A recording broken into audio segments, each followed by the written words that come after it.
Hello, everyone, and thank you for tuning in to our weekly podcast, Palestine This Week, the show where we take a deep dive into the key issues from Palestine and the wider region. I am, as always, joined by my regular guest, Mouin Rabbani. Mouin, thank you for joining us. Thank you very much, Nasim, for having me on. It's always a pleasure to be with you, Yeah, there's been a lot of unexpected turns over the past week. to put it mildly. Yeah, but we will begin as we did last week with the latest in the war between Iran and Israel. But after that, I do want to spend some time, at least half our conversation on the situation in Gaza. There's been a number of developments, as well as a EU review, European Union review of its relationship with Israel. So I wanted to take a deep dive into that. But before we do that, I just want to begin with, as I said, with the situation between Israel and Iran. Of course, Trump, I think last week when we began our show, we were anticipating that Trump would, in some shape or form, enter into the war and bomb Iran, which he did, again in a very unpredictable way. He said it'd be 2 weeks after which he'll decide, but within a few days of having said 2 weeks, he bombed the nuclear facilities. But the moment where we are now, this is Tuesday, there was a ceasefire. Trump announced a ceasefire last night, and this morning there's been allegations of both sides breaching the ceasefire. But before we get to that, I want to actually um, begin with actually the ceasefire itself.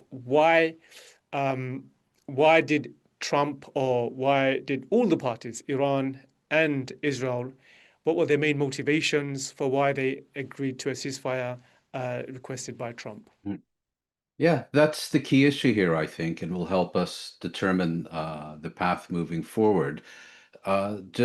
Just to remind ourselves, Nasim, when we spoke last week, we spoke extensively about the possibility of the United States getting directly engaged in offensive operations in Iranian territory, and it had an air of increasing inevitability about it.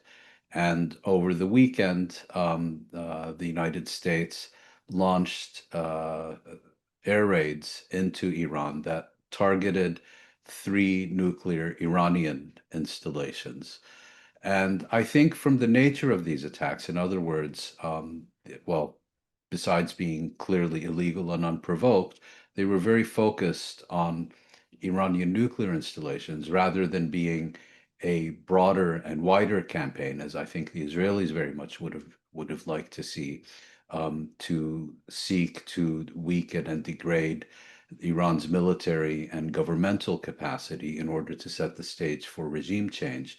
So, from those attacks, we already got an indication of the US agenda with respect to Iran and its divergence from the Israeli agenda. I think Trump had been persuaded that this war would improve and strengthen Washington's negotiating position in Iran with respect to Iran, and was informed or reached the conclusion that this one and done air raid would put an end to Iran's nuclear program and would allow Washington to dictate the terms of any subsequent agreements and eventually resumed negotiations. And I think that explains why immediately after the US bombing, Trump proclaimed the total and definitive demolition and obliteration of Iran's nuclear weapon, that they would never be able to reconstitute it, and so on. Every specialist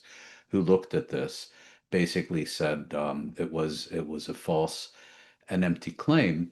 But the, given that this ceasefire agreement was engineered by the United States, I think we first have to look at US motivations. And I think the US, again, having bought into the Israeli war launched against Iran on the pretext that it would improve Washington's negotiating position, had come to the conclusion that as far as degrading Iran's military and nuclear and missile capabilities, the war had run its course, and that if it continued, it would have to focus increasingly on regime change, which seems pretty clear now is no longer and perhaps never was on Trump's agenda. Secondly, there is a virtual civil war within the MAGA cult in Washington, within the Republican Party, between those who want nothing to do with another war in the Middle East, and certainly not one that the United States would fight on Israel's behalf, and those who would like to see Washington take the lead and go all the way and basically reinstall the monarchy in Tehran by July 4th. And given these divisions, Trump, who I think is not committed to either faction because the only faction he really cares about is himself and his family and his businesses, decided that the United States had to make a quick and clear decision, either to go all in or to extract itself from what was inexorably heading towards deeper United States involvement and the possibility of a regional war. And my own view is that Trump may have also finally realized that he had been quite cleverly snookered by the Israeli Prime Minister Benjamin Netanyahu. In other words, that Netanyahu, that Israel and its loyalists and allies and other hawks in Washington sold Trump a war on the pretext that it was a negotiating tactic, and Trump finally came to the realization that this had nothing to do with negotiations, that this was about eliminating the prospect of negotiations, and that the real purpose was to overthrow the government in Tehran. And I think it was on this basis that the United States began pushing for a ceasefire. Now, if you want to end the war that Israel started, the only way to do that is to get on the phone, call the Israeli prime minister, remind him who's boss, and tell him what to do. And this appears to be exactly what Trump did. There is, of course, one additional factor, which is that Iran yesterday, Sunday, launched its retaliation against the US bombing. And this was in the form of a You mean Monday? telegraph. Yesterday was Monday. Sorry, we're recording I'm Tuesday, so sorry, Monday. yesterday, Yeah. Monday. Thanks for the Mm. correction. Um, uh, and Iran launched its retaliation in the form of a telegraphed missile attack on the key U.S. Air Force base, Al Udeid in Qatar, which caused no casualties and was largely performative and may have caused damage, but nothing else. And so given that the US had advance warning of this attack, that it had evacuated the space even before it received a warning about this attack. Trump, despite his blood-curdling threats about what the United States would do to Iran if it sought in any way to retaliate against the US bombing, was basically able to dismiss the Iranian attack as harmless firecrackers, which, for all intents and purposes, they were. That I think explains the motivation and context for the key player, the United States. The second one is Iran. Iran, of course, never wanted this war. It viewed this war, which it was, as an Israeli war, unprovoked, illegal Israeli war of aggression against Iran, and has said from the very beginning that if and when Israel stops attacking Iran, Iran will stop retaliating against Israel. And although Iran's missile capabilities were proving increasingly effective, despite the very widespread and intense Israeli attacks on those capabilities, and although it was hard hit in the US attacks and other Israeli attacks on its nuclear facilities, its nuclear program was not destroyed. Its ballistic missile program was relatively intact. It managed to absorb an extremely powerful Israeli opening salvo of widespread assassinations of senior military commanders and so on, and remained standing, remained coherent. and therefore could afford to go into the ceasefire. Now, had it not done so, we would have looked at a prolonged war of attrition between Israel and Iran. And I think, well, you can make the argument that Iran is better prepared for such a scenario and is better able to absorb the blows of a war of attrition than is Israel, or for that matter, the United States. Such a war posed very significant risks to Iran.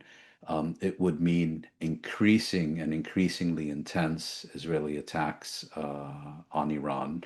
It would increase the likelihood of greater US and potentially European involvement in offensive operations against Iran. And Iran's trump card, shutting down the Straits of Hormuz and rattling global energy markets or expanding the war regionally, would mean basically burning the bridges that the Iranians had carefully cultivated with Gulf states over the past few years, and not being able to export any of its own oil to China. So if you do a cost benefit analysis from the Iranian perspective, there may have been some advantages to prolonging this war as a war of attrition, which I think would have been placed Israel at a clear disadvantage. But the cost that Iran would have had to pay for continuing along this path of a war that it didn't want to begin with, and that it has said since the beginning that it was not interested in, and would end. The cost of that for Iran would have been, I believe, prohibitively expensive. And at the end of the day, it was offered a ceasefire with no political conditions. It wasn't required to capitulate or unconditional surrender or any of that gibberish.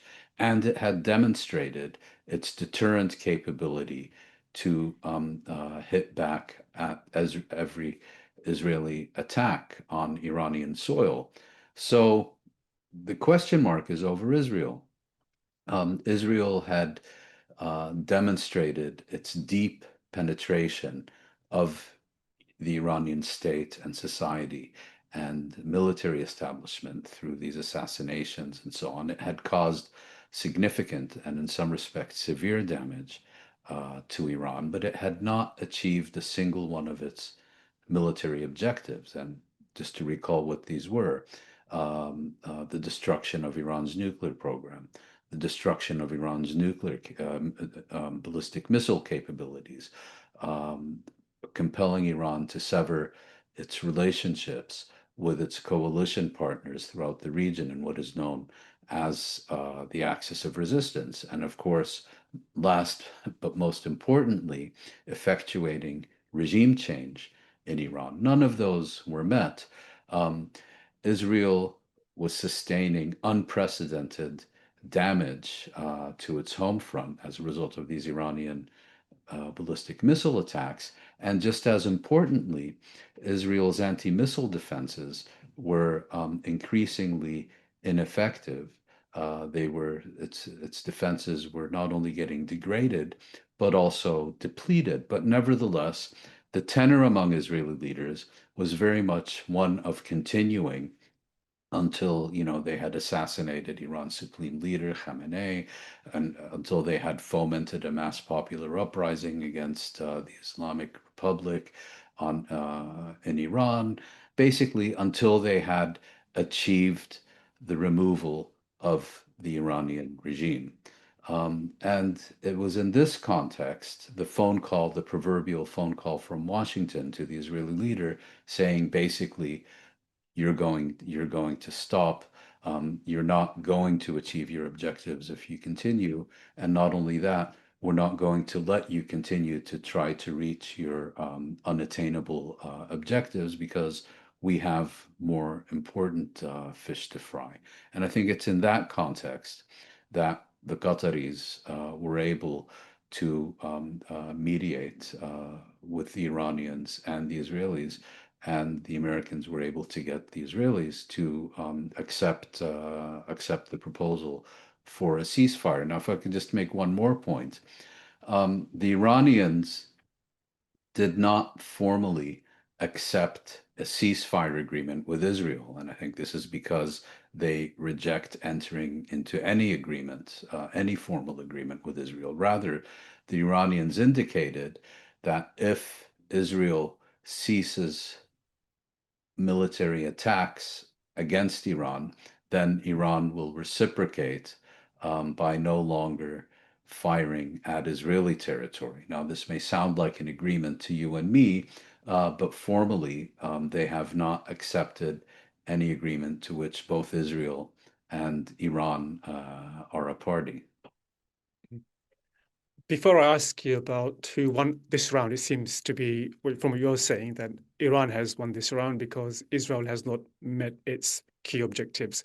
So we can get to that. But I wanted to ask you about something you said in your response, which is that the US was snookered, or Trump was snookered, in a sense, which forced his hand and forced him to bomb the Iranian nuclear facilities. So are you of the opinion that Trump was actually negotiating in good faith with the Iranians? In the 60-day negotiation that took place.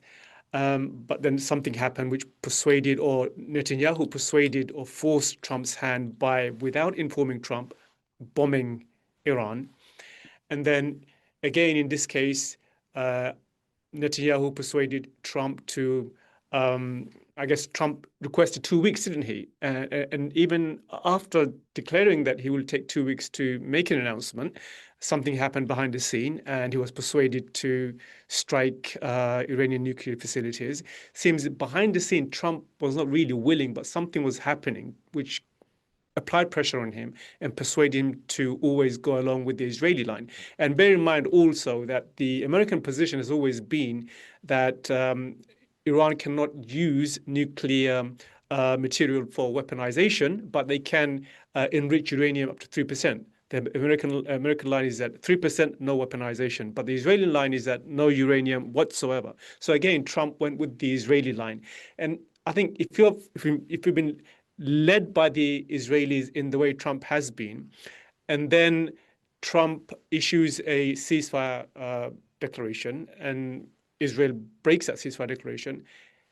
Do you think that this explains why he is as angry as he is, visibly, as we saw all day today? He came out, he blamed the Israelis in a way which we've never seen any American do. He said both sides, none of these guys understand anything. He used the F word. So do you think that rage is really because he now has recognized or come to realize that he's been conceding on Israeli narratives all the way for him to be now betrayed? Do you think that kind of explains why he is as angry as he is now? Yes, I mean, to answer the first part of your question, Trump and good faith are contradictions in terms. I mean, Trump has never done anything in good faith, and certainly not the negotiations with Iran. What I think happened when I say that Trump was snookered is that he was persuaded that by putting forward this, sorry, just to back up a second, I don't think Trump was negotiating in good faith because he's never done anything in good faith. The question, rather, is whether at the outset Trump was negotiating seriously in the sense that his objective in negotiating with Iran was to conclude an agreement, or whether Trump never intended to reach an agreement and conducted these negotiations solely to lull the Iranians into a false sense of security so that Israel and the United States could attack them more effectively than would be otherwise the case. My view is that Washington was serious about pursuing a diplomatic resolution with Iran, at least at the outset. But what happened is that a coalition consisting of Israel, its loyalists in the Trump administration and elsewhere in Washington, and the war hawks and the anti-Iran war hawks managed to persuade Trump, who initially put his red line in the negotiations as Iran can never possess a nuclear weapon and the United States must acquire watertight guarantees that that can never happen. He then, his negotiator and effective Secretary of State, Steve Witkoff, then shifted the goalposts and said that actually the United States will not accept any agreement that allows Iran to continue enriching uranium, even at very low levels for exclusively civilian purposes, on its own territory. Now, why did this cause a crisis in the negotiations? Well, Iran, under the Nuclear Non-Proliferation Treaty, which it has signed, but Israel has not, has a right to enrich uranium under clear constraints on its own territory. And the United States was basically demanding that Iran renounce its internationally recognized rights for the sake of Israel, which of course has absolutely no inspections and hasn't ratified the NPT and all the rest of it. And my belief is that this Israeli American anti Iran coalition initially persuaded Trump and Witkoff, who we have to remember, are not the brightest people. Trump is not exactly a stable genius, and they don't really understand the Middle East, and they certainly don't understand Iran. I think they were persuaded that this was a realistic objective and that the Iranians could be bullied into accepting it. When, as anyone could have told you, the Iranians rejected that demand out of hand, then it was step two. And Trump was persuaded that if he would endorse an Israeli attack on Iran, that this would leave Iran with no choice but to capitulate, not only on the nuclear issue, but also on its ballistic missile program, its regional posture, and so on.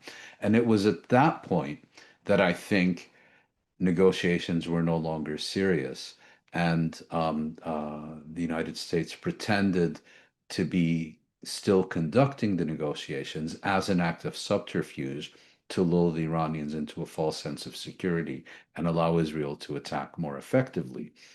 And subsequently, um, uh, Trump was persuaded that it would only take the single massive air raid, American air raid, on Iran's nuclear facilities to either end Iran's nuclear program or force Iran to surrender. And when that failed as well, I think, then a faint light bulb began to light up between Trump's ears and under his orange hair that, well, maybe I'm being led down the garden path by the Israelis, and maybe I'm being snookered into a very different agenda, which is one of overthrowing the Iranian regime, and I'm not doing these things in order to strengthen my negotiating position, as I've been repeatedly told. So I think that explains the genesis of the ceasefire agreement. Of course, we won't know the confirmed details for another 20 or 30 years until all the relevant documentation is released. If it's not destroyed, well, actually, we might find out much sooner if another signal chat is leaked. But I think that explains the ceasefire. Now, your question about why Trump erupted in anger at Israel Tuesday morning, I think that's a slightly different issue. So Trump put forward a ceasefire proposal. It called for um, uh, Iran to cease fire at a certain point and the Israelis to do so 12 hours later. And it was a little unclear, but clearly the intention was not that the Iranians would stand down, sit back, and allow the Israelis to continue bombing the hell out of Iran for another 12 hours before the Israelis stood down. And as Trump put it, the minute the Iranians stopped firing, Israel basically sent its entire air force towards Iran to conduct very heavy bombing raids, and Trump recognized that this would destroy the ceasefire. And it was in that context, I think, that he erupted in anger. There is, of course, also the issue that Iran, either in a deliberate effort to get the last word in, or perhaps because of a communications breakdown, fired several missiles that clearly violated the ceasefire, were fired after it went into force. But they were apparently successfully intercepted or landed in an open area or whatever. And when the Israelis basically responded by saying we're now going to raise the center of Tehran to the ground, that's when Trump stepped in and told Netanyahu, "I'm not going to allow you to ruin my ceasefire." And Netanyahu claimed he couldn't recall the planes, but instead of dropping their cargo, if you will, over central Tehran, they attacked a radar station in northern Iran instead. So quite clearly, the Israelis um, felt they were forced into a ceasefire before they achieved their war objective. You just look at the meltdown that its apologists are having about this. And once Before we they were get to that forced point, into sorry, that, before we get to that point, I just think just focus on Trump's statement itself declaring a yes, ceasefire. It seemed quite confusing, though. I mean, it seemed like he gave the Israelis 6 additional hours after the Iranians 12, in stopped fact. Yeah. 12 hours. So um, Trump is guilty of miscommunication and giving mixed Yeah. messages, as he has always been. And in this case, he seemed to give the Israelis 12 additional hours. And I get the sense that, there is a scenario where he was actually played by the Israelis. And I think there's a slow realization that, I've been, as you said, led down this merry path, and then I issue a declaration or call for a ceasefire. You're the U.S. president, the most powerful person in the world, and then Israelis go on a bombing raid, and that I would assume would humiliate someone like Trump. And if anything, Trump will respond to humiliation in a way which I think most other US presidents could probably brush aside. But I don't think Trump is like that. So he's guilty of that miscommunication, and Yeah, then I think, certainly. Yeah. and his I think his reaction, the anger, is probably a realization of that. Yeah. So over to you. Yeah. Yeah, I mean, if you look at the tweet or whatever posts on Truth Social are called announcing the ceasefire, you're entirely correct. I mean, it's as clear as pea soup. What exactly it meant or was supposed to mean, no one can tell you. I doubt even Trump can tell you. My suspicion is that it was an attempt to save face for Israel by basically saying that Iran would have to desist from any hostile action for a full 12 hours before Israel would commit to the ceasefire. But that's purely speculation on my part. What I think we can categorically exclude is that Trump meant and Israel interpreted Trump to say that there would be a 12-hour window in which Israel would remain free to attack Iran at will, and Iran had committed not to respond to any such attacks. That was never going to happen. And anyone who believed that this would be a serious approach quite clearly doesn't understand Iran, doesn't understand what a ceasefire is, and doesn't want a ceasefire, but is simply looking for a pretext to prolong the war. But first of all, you had these absolutely massive Israeli air raids, the most intense ones yet on Tehran before the ceasefire went into effect. And then you had the Iranian violations of the ceasefire, where they fired, I think, two or three ballistic missiles towards Israel after the ceasefire went into effect, and these were intercepted and didn't really cause any damage. And Trump even went so far as to say, I don't even know if they were fired deliberately. And Israel seemed to seize on that Iranian violation um, uh, by preparing to launch an even larger bombing raid on central Tehran that would have destroyed the ceasefire. And it was at that point that Trump saw his work going up in smoke, potentially, and made this unprecedented statement in which, perhaps for the first time in recent American history, a US president publicly identified Israel rather than its adversary as the main culprit. You'll remember in the Biden years, Biden would put forward a proposal through his Secretary of State, Antony Blinken. Hamas would accept it, Israel would reject it, and then Biden and Blinken would get up in public and say Israel has accepted it, but Hamas has rejected it. So, this is a very refreshing turn of events, and you look at the Israel flunkies and Israel apologists, they're just beside themselves with anger and rage of how dare the US president actually call a spade a spade. It's his absolute moral and political responsibility to always put the blame on our enemies, even when this has absolutely no connection to reality. But yes, it is unprecedented. And the key question now is, because Trump is such a impulsive and unpredictable narcissist, could this have any repercussions on Washington's continued indulgence of Israel's genocide in the Gaza Strip? I think we'd be getting way ahead of ourselves to say that that is now going to happen. Before we Um, get to that point, yeah, yeah, I was going to ask you a question about that later on. But before we do that, I sure. just want to finish the segment of Yeah, on Iran and Israel. sure. And you mentioned Israeli flunkies, and I have a question about that specifically because here again we had America firsters, head to head with Israeli firsters, and this time once again Israeli firsters won in the sense that they managed to pull an American president into joining a war with Israel. So, I mean, how damaging is that to the American psyche, the American public, given that it convinces the Americans that Israel has sway over the US in a way no other country does, and I would say, many of the, it's not conspiracy, many of the assumptions have been proven now to be true.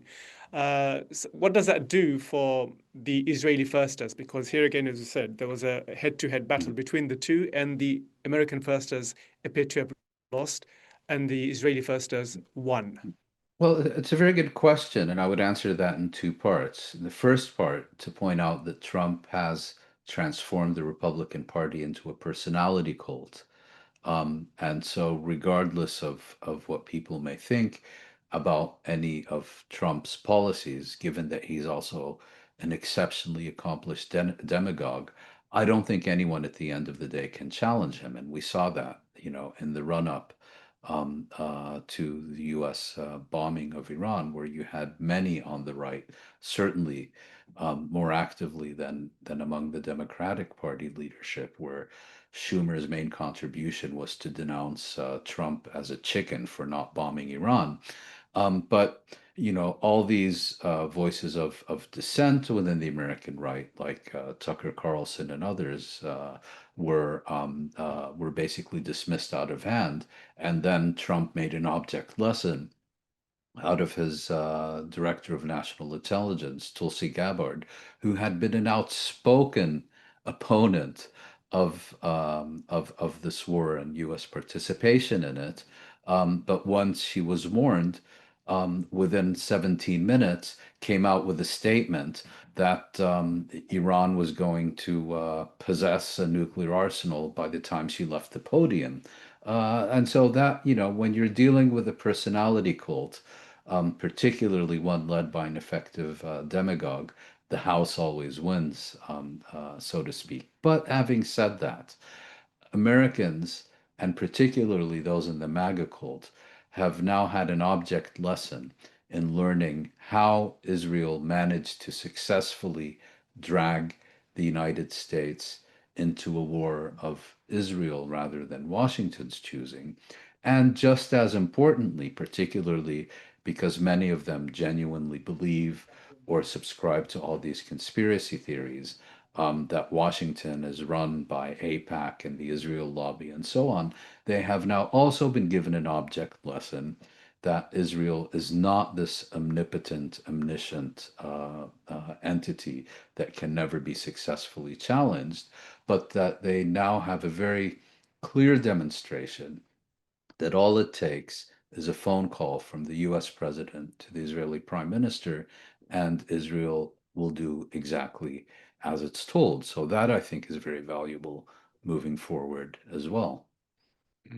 And we will move forward in us discussing what that means for Gaza. But before I do that, I want to go back to one of the questions I wanted to ask earlier, which is who won this round? I guess, given what you've said, Israel has lost this round because its stated aim was regime change. It didn't manage to do that. Then I guess the question is, what would a loss mean for the Israelis? I think it's a really important question here. If Israel is seen to have lost this round against the Iranians, given its stated aim, I think just as America has now opened its eyes to see the amount of sway Israel has over US presidents, I think a narrative of defeat for Israel, given how optimistic it was about regime change and destroying Iran. Iran is just a paper tiger. What does that do for the American psyche and also the Israeli psyche? Well, I wouldn't go so far as to say that any party has emerged strengthened from this 2 week war. The Iranians have been very severely hit.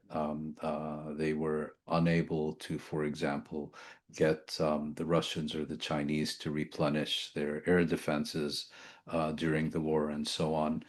But having said that, they remained standing. They repeatedly demonstrated that they would neither capitulate nor be deterred. And against that, Israel, which is the party that possesses overwhelming force in this relationship, was unable to deal the decisive blow that was the whole point of the war that it launched. So while I don't think this is a situation in which you can clearly assign any party as victor or vanquished, I would argue that Israel did not emerge strengthened, and when it is a particular party that initiates a war for specific objectives and it fails to achieve those objectives, I think it's fair to say that its position certainly has not improved and arguably may be somewhat weakened, particularly when you consider that Israel has been trumpeting its destruction of Iran's ballistic missile capabilities. And every time Netanyahu opened his mouth to make this point, a few more ballistic missiles would come flying into Israeli territory and evade the densest anti missile defenses on the planet. Moving forward now, the key issue is the politics. Um, it's quite clear that Iran is not going to return to the negotiating table absent a U.S. guarantee that it recognizes Iran's rights to enrich uranium for civilian purposes on Iranian territory pursuant to the relevant framework established by the Nuclear Nonproliferation Treaty. It's also clear as daylight that Iran will categorically refuse to discuss its ballistic missile program or its regional relationships in any negotiations with the United States. It will simply say, this is none of your business. Go talk to someone else about something else. Um, at the same time, Iran has some crucial decisions to make. I suspect that the Iranian leadership is now under sustained pressure, not only from within its own ranks, but also from broader Iranian society, to renounce the Nuclear Nonproliferation Treaty, to expel the inspectors of the International Atomic Energy Agency, and to either leave it at that or to actually cross the nuclear Rubicon and develop or acquire a nuclear bomb covertly. In other words, Iran, which acquired the status of a nuclear threshold state, um, essentially as a bargaining tactic in order to have leverage of its own in its negotiations with the West, may now view that status not as a negotiating tactic, but as a pathway to enable the acquisition of the ultimate deterrent. We don't know how this will play out, but if Iran does proceed in that direction, it could create very serious and new complications in which I don't think Israel, and arguably not the United States either, are going to stand idly by. If Iran is to dig its heels in, and do you think any negotiation between the Americans and the Iranians um, would mean that Iran would be in a better position to seek an end to the genocide in Gaza? Do you think they would put that as a proposal? Because all this began with the genocide in Gaza. Iran has been calling for the end to the genocide in Gaza and has been supporting Hamas as well. So, do you think that would be a condition? And also, I mean, going back to what we were speaking earlier, and what are the lessons from the past 2 weeks for the Americans going forward in negotiations over Gaza and the genocide in Gaza? What do you think they would have learned, and what lessons do you think they would have drawn in how they deal with the Israelis in continuing American support for the genocide? Unfortunately, I don't see the Iranians putting this forward as a condition for any agreement. And even if they did, I think we're quite a long way off from reaching any agreement. And secondly, neither the United States nor its European allies, nor Israel would ever accept a condition um, uh, proposed by Iran or anyone else unless it's under compelling force. Um, the problem is twofold in response to your question. Will this, um, I don't want to call it a rupture, call it whatever you will, between Trump and Netanyahu. And bear in mind, we're dealing here with a narcissist demagogue who takes things very personally and who appears to now have come to the realization that he was being dragged into a prolonged war, exactly the type of war he spent the past decade denouncing, that he was being dragged into one by Israel. Will this have the effect of him now also making a second phone call and calling time on Israel's genocide in the Gaza Strip? Or, as we've seen previously, will Israel be gifted a continuation and intensification of the Gaza genocide as compensation for having been told to stop its war with Iran? I think that's an unanswered question, but certainly, when you're dealing with a personality cult and the leader of the cult begins attacking a foreign ally and its head of state in the unprecedented terms that we've seen Trump do, this basically sends a signal to the membership of the cult that it's open season on that foreign state and its leader. And this could lead to a situation in which we will see a cascade of consequences. But I certainly would not go so far as to say we've now turned a corner either in the U.S.-Israeli relationship or in U.S. indulgence for the Gaza genocide. Well, just take a step back for a minute. I mean, of course, the world's attention has been focused on Iran and Israel. But while that's been going on, there's been an extermination campaign in Gaza. There's the last statistics I read was that 2 million Palestinians are now living in 18% of Gazan territory. And last week there was another mass casualty event. Israel started shooting at Palestinians seeking aid in the Gaza Aid Distribution Center. So while all this is going on, do you think there's a relationship between that and the war Israel launched against Iran? Because if you look back in history, wars have always been used by the Israelis as a camouflage to carry out ethnic cleansing. We saw that in 1948, we saw that in 1967. And I suspect maybe this was also a scenario in the minds of Israelis that, if we can initiate some kind of a regional war, that war could be used to push the Palestinians out from the Gaza Strip, because all the Palestinians in the Gaza Strip are more or less, caged into a small territory. and a war would be the perfect cover, as it was in 1948, as it was in 1967. Do you think that is a so? Do you think that link exists in the minds of the I, Israelis? yes, I think that link exists, and I have been warning for several weeks that if this conflict turns into a regional conflict with global consequences, and the U.S.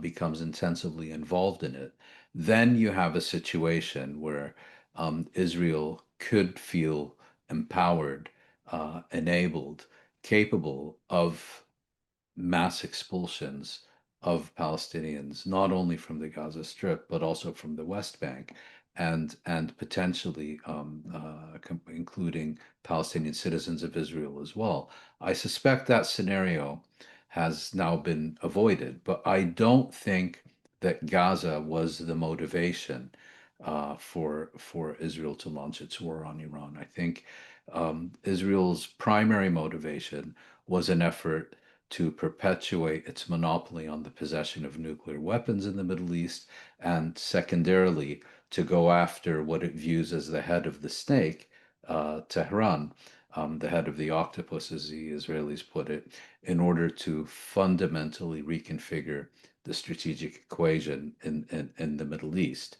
The reason I don't think Gaza was a primary motivation is because there was nothing to divert from. And we'll talk about this in a moment, but where was the significant international pressure and significant policy change from Israel's sponsors and allies that would have required Israel to launch a war to divert attention? It simply wasn't there. Mm. And talking about Israel's sponsors and allies, the European Union has conducted review of its association this economic agreement with the Israelis, and it found that there are more than 30 violations that Israel is guilty of in the Gaza Strip and the West Bank.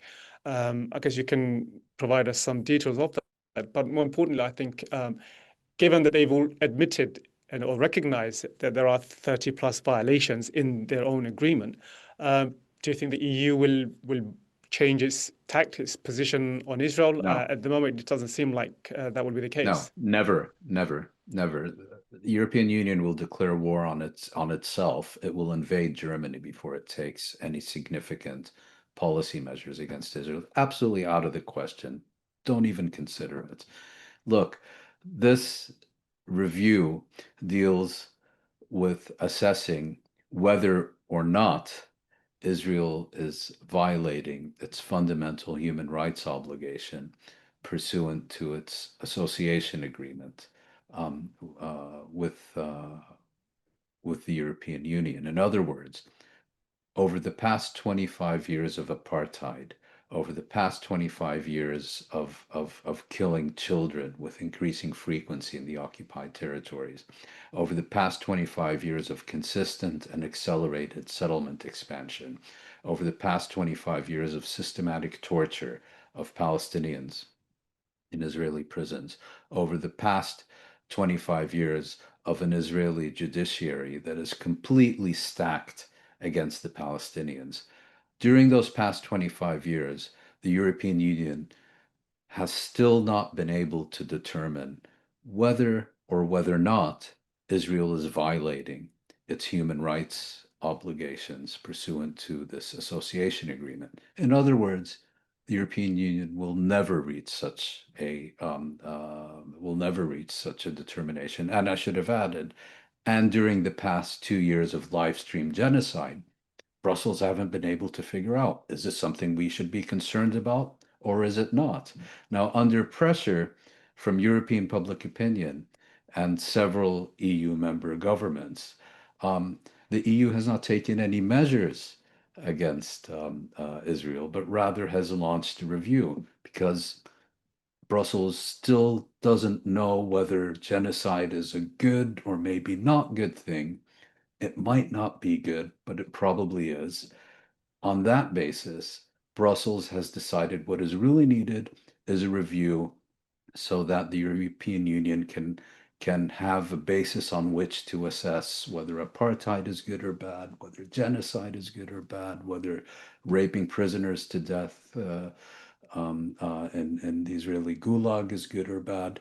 And the people who were tasked with conducting this review um, produced their document in which they identified, I believe, 38 specific fields in which Israel was an indisputable violation of human rights. But this document did not, as far as I understand, did not make policy recommendations.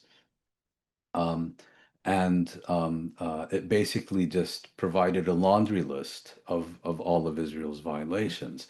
And the conclusion, as we've heard from probably the most spineless diplomat of the past 2,000 years, the EU foreign policy chief, Kaya Kallas, was that there are indications that Israel may be in violation of its human rights obligations. In other words, in the vacuum between her ears, there is still no indication whether genocide is wonderful or is perhaps not as fantastic as Israel claims. Should apartheid go on for another 100 years or maybe just 50? Sorry, I'm being Yeah, cynical. I mean, some of the violations are violations of the prohibitions against apartheid, violations of the prohibitions Mm, against mm, torture and other yeah, cruel, yeah, inhumane treatment. So yeah. they're not, they're not minor violations. These are big No, violations, no. major And violations. the question for the Europeans is, do we really want to continue with the destruction of international law, of what they call the rules-based international order, of incinerating the norms and values on which the European Union claims to be founded and seeks to promote worldwide for the sake of Israeli impunity? Do we really want to do this? And it appears to be Brussels' considered opinion that yes, given a choice between reigning in Israeli impunity or setting fire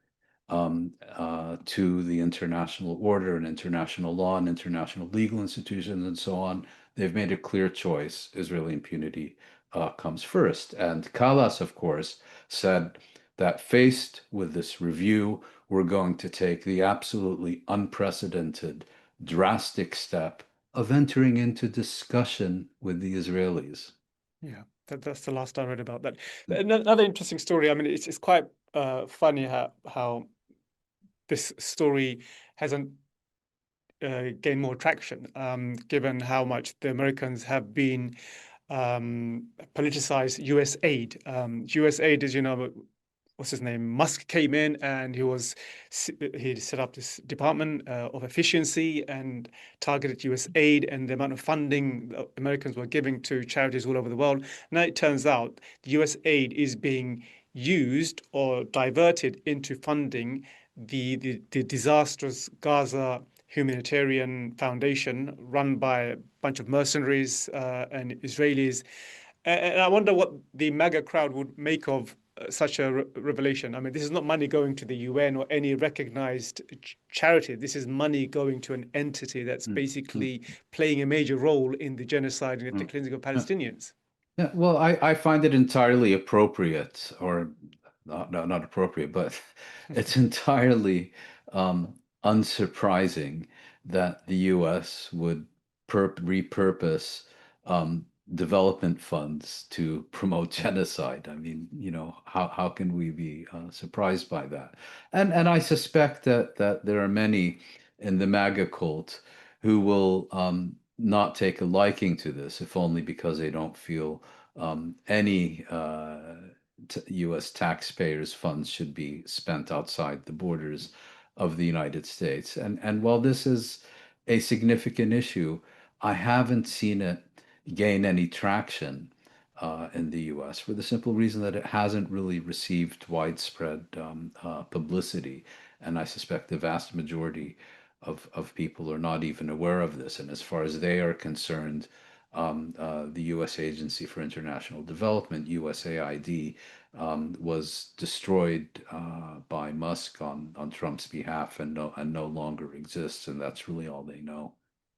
Let's on this. I mean, talk about premature. Times of Israel ran a story today saying that Netanyahu is weighing up a snap election because he feels that, in light of success in Iran, his popularity has gone up.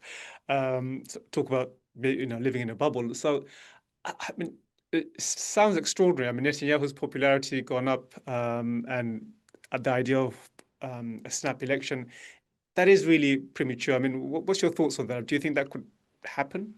Well, as we've discussed previously, there were growing divisions within Israel about the wisdom of continuing the Gaza war if genocide came at the expense of an agreement through which Israel could retrieve its remaining captives from the Gaza Strip. Um, I think the fissures were growing. I don't think they had yet become, let's say, particularly significant. But then you had the war in Iran, and in contrast, there was a solid cross party consensus throughout Israel about the war against Iran. There was very little dissent from that. Now, Trump brought that to an end. Netanyahu, who's also an accomplished demagogue, by the way, came out and basically said, Israel exceeded its expectations, um, achieved every single one of its war objectives, and then some. And I don't think that's the primary reason he would call a snap election, because I think by the time people go to the voting booth, it will become clear that Netanyahu is telling a rather tall tale. Rather, I think this should be seen against the background of a crisis that existed within his coalition on the eve of the war against Iran regarding the conscription, or rather exemptions, given to ultra Orthodox Jews in terms of not performing military service. And this is an issue of growing divisions within not only Israeli society, but also within Netanyahu's governing coalition. And it could be an attempt to, let's say, reconfigure the makeup of the coalition, that Netanyahu will go to the polls in the hope that a new election will, on the one hand, strengthen or at least not weaken him, because he is, after all, being given credit by many Israelis for launching this war, at least for now.